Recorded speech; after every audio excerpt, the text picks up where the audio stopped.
Irmão Cláudio Vital vai nos ensinar mais um pouquinho sobre a doutrina, falando: não vem destruir a lei.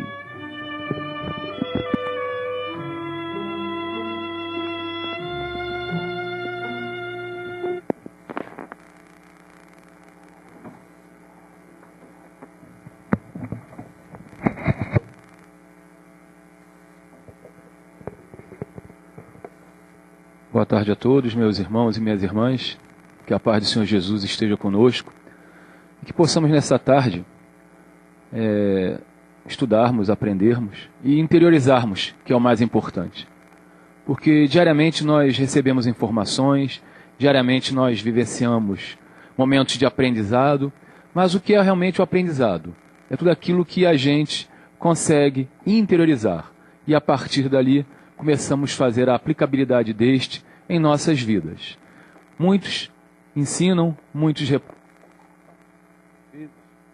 mesmos que estamos aqui na frente temos dificuldade também de interiorizar, de trazer isso para o nosso dia a dia, para a nossa vida. E o aprendizado é sempre importante quando ele começa por nós mesmos.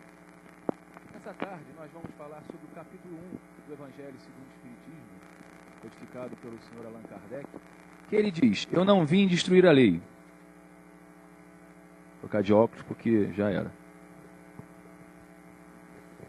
Não penseis que eu tenha vindo destruir a lei, ou os profetas.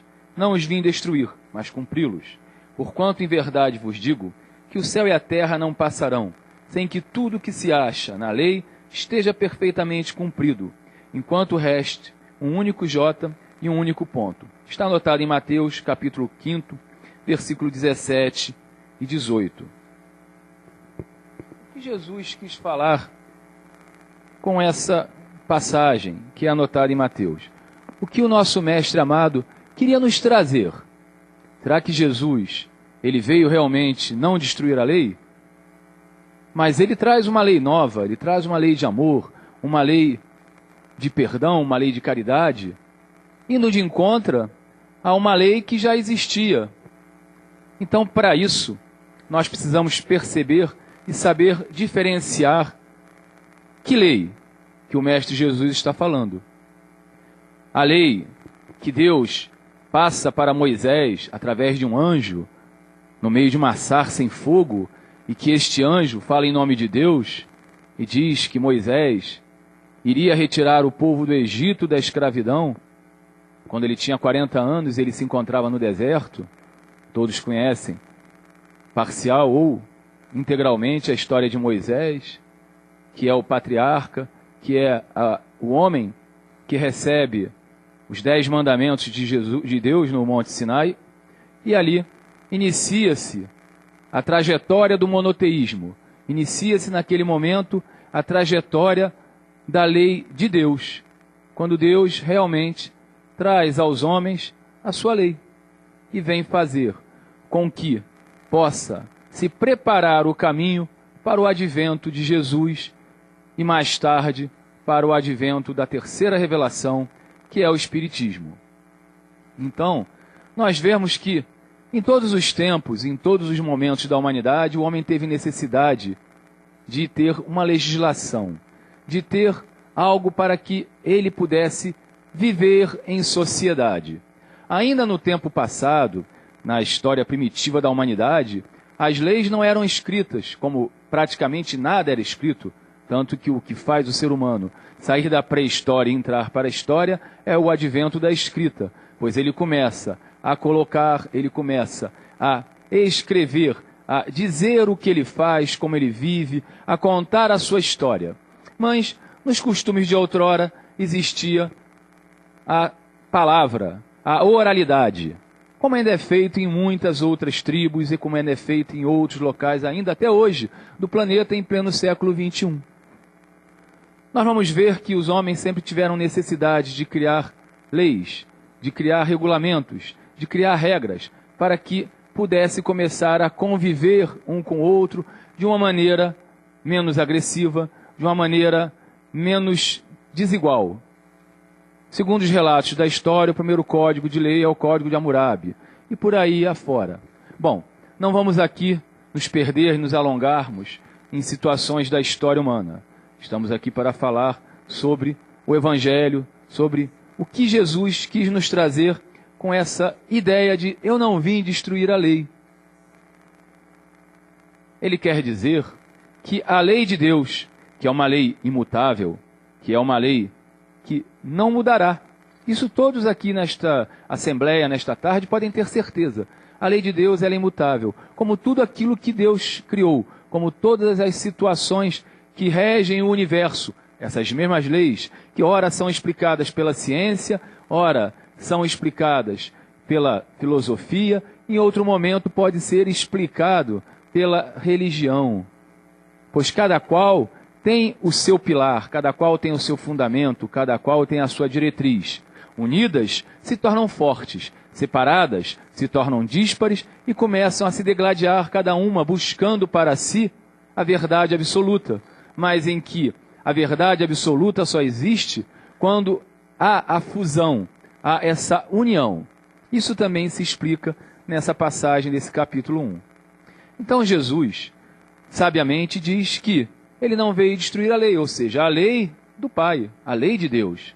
Mas a lei dos homens, a lei mosaica, que na época se firmou com Moisés, dizendo que se baseava, que se apoiava na vontade de Deus, pois que se assim não fosse com um povo rude, um povo ignorante, um povo que vinha cheio de vícios, depois de 400 anos de escravidão no Egito, fora os outros problemas que já haviam da própria natureza humana, que estava em evolução, se hoje nós, que estamos em 2013, muitos de nós respeitamos as leis por medo das sanções disciplinares que ela poderá nos causar, não porque ainda temos uma consciência equilibrada, uma consciência de que não devemos fazer aquilo para o próximo. Nós sabemos que muitos dos nossos irmãos ainda não fazem ou cometem certas situações por medo, quando o ideal é não cometermos as situações erradas por escolha, por não querermos, por aquilo não mais fazer parte de nós. Mas isso, com o tempo, irá se pacificando dentro de nós, irá se tornando uma nova realidade. E, futuramente, com a graça de Deus, nós já não precisaremos mais nos preocuparmos com a lei, porque nós teremos a disciplina consciente, então nós seremos todos do orbe terrestre regidos por uma única lei, a lei de Deus, que é a lei do amor, que é a lei da compreensão. Tanto que nos 10 mandamentos, e ele até hoje está em voga, e todas as leis humanas são baseadas nesse princípio, ele traz ali um roteiro exato para que nós não sofremos e que não venhamos também fazer o nosso próximo sofrer.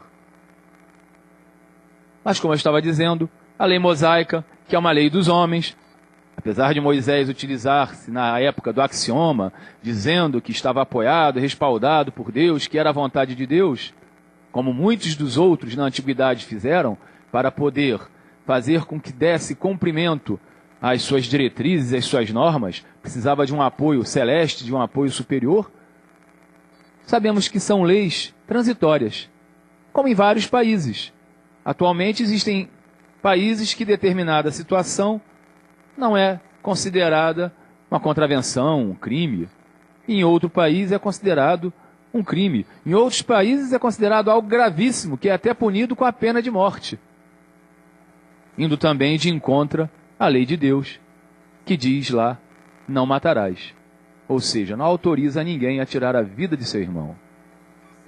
Então nós vemos que Jesus veio sim modificar a lei dos homens, trazer uma nova lei, trazer uma lei de amor. Tanto que nesta passagem de Jesus, para lermos aqui na íntegra,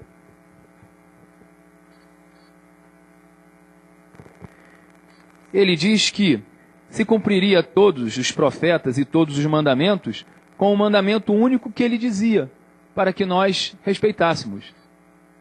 Amai a Deus sobre todas as coisas e o próximo como a ti mesmo. Ou seja, aí ele resume toda a sua filosofia de amor, toda a sua doutrina de perdão e de misericórdia, fazendo com que os homens pudessem compreender que este seria a base, que este seria o pilar da sua doutrina: amar, perdoar, sermos fraternos. Em diversas situações, em diversos momentos, em várias passagens, Jesus demonstra isso, através de palavras, através de gestos, através de toda a sua didática. Porque Jesus era um professor, Jesus era um mestre. Ele exemplificava e, ao mesmo tempo, instruía. Muitos vão dizer, mas o mestre Jesus falou através de parábolas. E com isso, ele jogou um véu. Com essa situação, ele não permitiu que muitos compreendessem naquele momento. Ora, Jesus sabia que naquele momento, o estado da humanidade a qual se encontrava a Terra, naquele período, ainda não estariam preparados para compreender totalmente a sua doutrina. Ele teria que preparar o campo, que já havia sido outrora iniciado por Moisés, com a situação do monoteísmo, com a lei mosaica, apesar de ser uma lei civil, mas também e principalmente baseada nos 10 mandamentos, que é uma lei imortal. Então Jesus, ele vai dizer o que podia falar naquele momento. É igual a uma criança que está sendo educada. Nós sabemos que, naquele primeiro momento, o professor que está à frente da turma, ele sabe o potencial daquela criança, que quando ela estiver numa idade mais madura, quando estiver mais à frente, ele poderá saber tanto ou mais quanto ele, se for muito bem desenvolvida a sua capacidade, as suas potencialidades de inteligência, de intelecto. Jesus também sabia de tudo isso, e com muito mais assertiva e com muito mais garantia, porque ele é o governador da terra. Ele participa desde o início de todo o tipo de trabalho que foi iniciado, desde quando Deus entregou a terra às suas mãos, aos seus cuidados, numa bola de fogo, ele foi preparando, ele foi juntamente com os outros co-criadores, com outros espíritos da mesma estirpe e da sua grandeza, preparando o planeta para que ele pudesse receber a todos nós. Aqueles que vieram de capela, bem como aqueles que estavam surgindo, acabando de sair das mãos do Criador. Espíritos simples e ignorantes que estavam ali, encarnando pela primeira vez na Terra, para depois começar o seu processo reencarnatório sucessivamente, até para que um dia possamos, como espíritos imortais que somos, chegarmos de volta a Deus e voltarmos resplandecentes. Mas aí, entra de novo nessa situação. Enquanto nós não tivermos nos pacificado totalmente, enquanto nós não tivermos nos transformado, enquanto nós não houvermos feito totalmente a nossa reforma íntima, enquanto nós não mudarmos os nossos gostos, não aplacarmos nossas paixões, não esquecermos o nosso orgulho, a nossa vaidade, o nosso ódio, a nossa mágoa, ainda que seja disfarçada de justiça, ainda que seja disfarçada por qualquer outra palavra, qualquer adjetivo ou sinônimo que queiramos dar, mas que tenhamos em mente que não enganamos a Deus nem a nossa consciência. Então, enquanto isso tudo não estiver bem resolvido dentro de nós, é aquele jota, é aquele pingo que ainda não foi cumprido até o final. Porque para sermos puros, temos que estar com as nossas consciências totalmente tranquilas. Temos que estar quites com a lei. Temos que estar preparados para compreender e vivenciarmos novos momentos. Mas isso se dará com o tempo, porque a única fatalidade que nos aguarda é um dia retornarmos a Deus, resplandecentes de amor, de misericórdia, de luz, e sermos instrumentos úteis.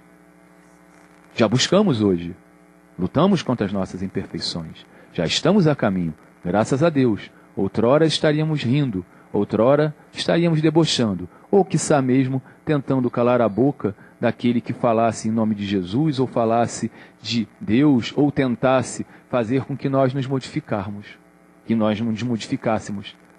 Mas já estamos vencendo novos momentos. Então, essa situação de não destruir a lei, era ela apenas para a parte moral.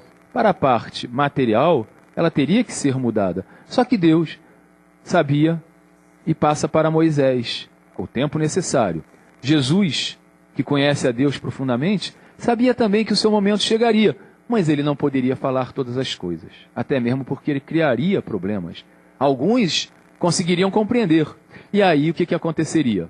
Já conhecendo o homem, eles iam começar a criar véus, anatemas, iam começar a criar sistemas, e em vez de fazer com que a doutrina cristã se espalhasse pelo planeta, como era a vontade do Cristo, ela se tornaria algo de novo fechado e restrito a alguns, coisa que Jesus não queria, como ele realmente demonstra a todos os instantes. E de pregar o Evangelho, é o que ele diz, para que pudesse todos, aqueles que eram judeus, hebreus ou não, que pudessem conhecer.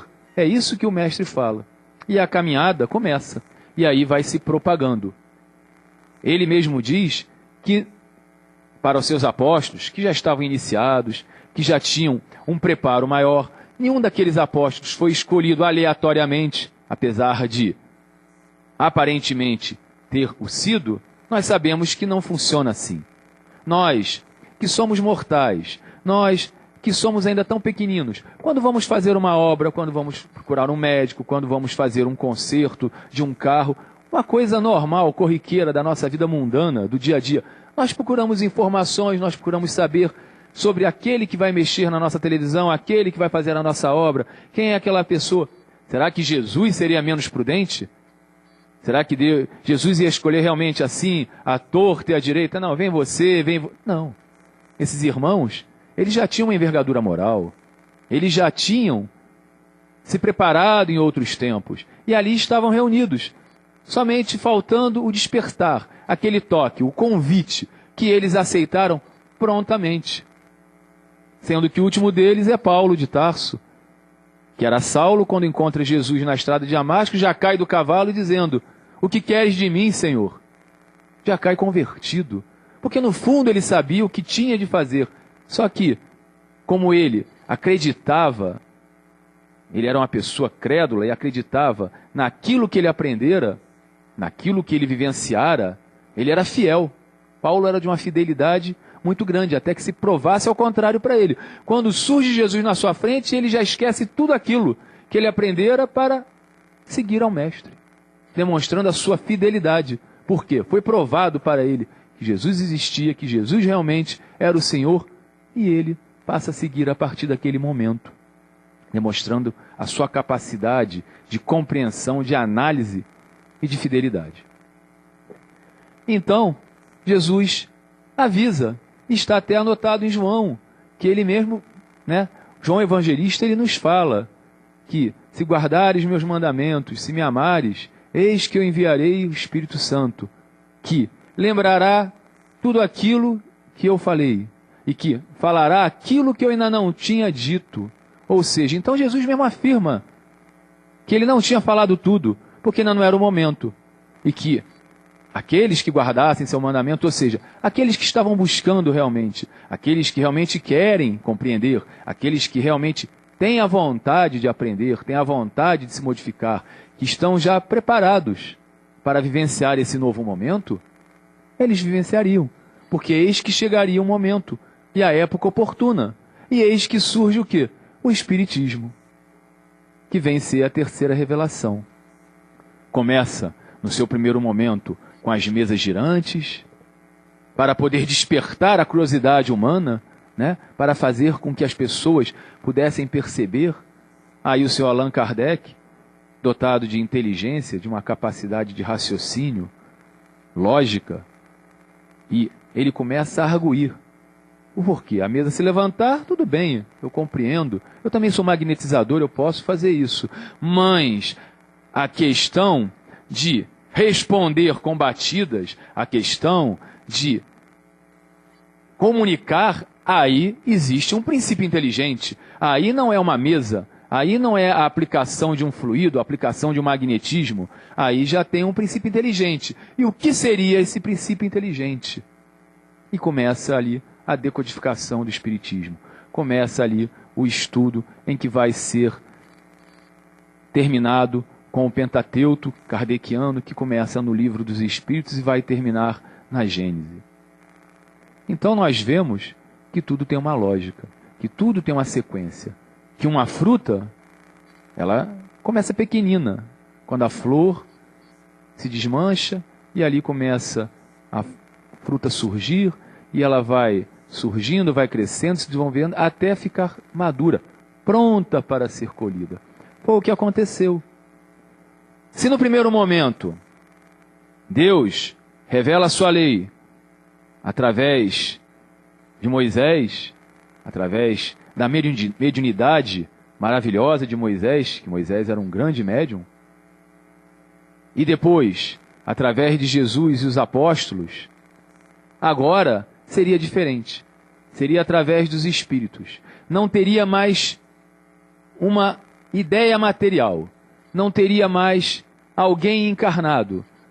Seria como uma legião de amor, uma legião do bem, uma legião de paz. Em todos os cantos do planeta, em todos os momentos, em vários pontos do globo, eis que os Espíritos começam a trazer as mensagens.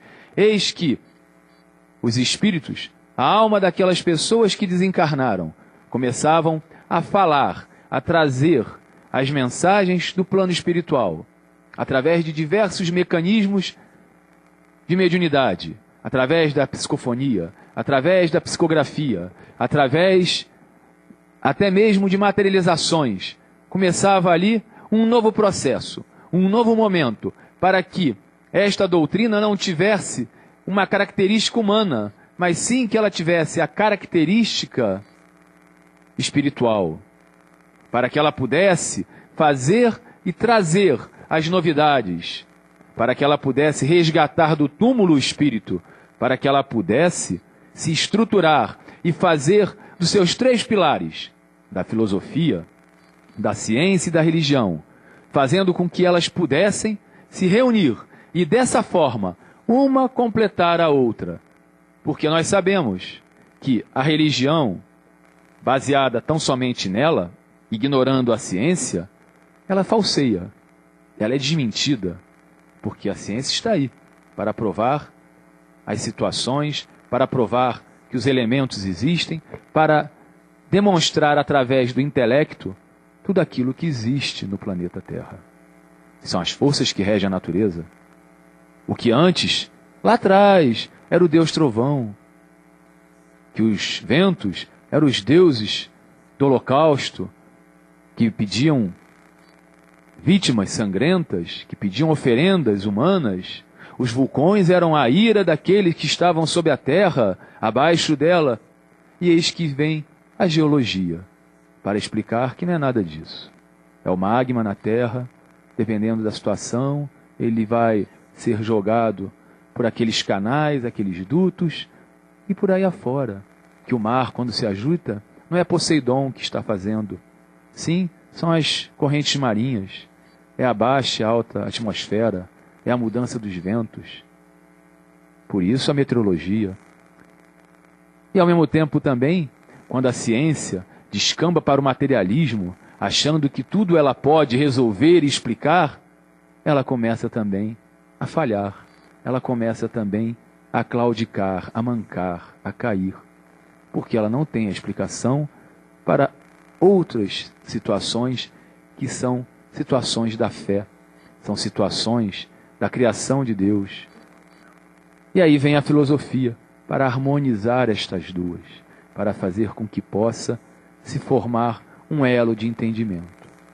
Estas 3, vivenciando juntamente, são pilares fortíssimos, indestrutíveis. Acabavam aí os milagres, acabavam aí os dogmas, acabavam aí as situações inexplicadas.